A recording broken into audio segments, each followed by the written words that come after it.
சிரிக்கி சிரிக்கி வந்தா சீனாட்டானா டேய். ஏங்க 2 தோசைக்கே மாவு இருந்துச்சு, உங்களுக்கு சுட்டுருக்கே சாப்பிடுங்க.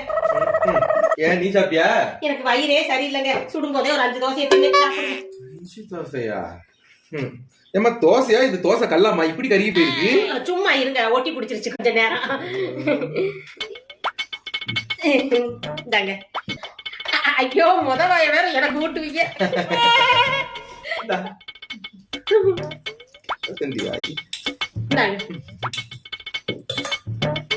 ஏங்க சாம்பார் கிட்ட போச்சு, நேத்து வச்சது கெட்டு போச்சா? முழந்தா தெரியாது, ஊட்டுங்க தெரியும். இல்லங்க ஆனா சப்புனு தாங்க இருக்கு. ஒண்ணு செய்யுங்க, துவையல கொஞ்சம் சாம்பார்ல கொஞ்சம் சேர்த்து வச்சு விட்டுங்க. டேஸ்ட் எப்படி இருக்குன்னு பாக்குறேன். இப்படி பாக்குறீங்க, உங்களுக்கு டேஸ்ட் ஆனதை குடுக்கணும்னு தானே நான் இந்த பாடுபடுறேன். இது கூட சரி சரி அனுவாத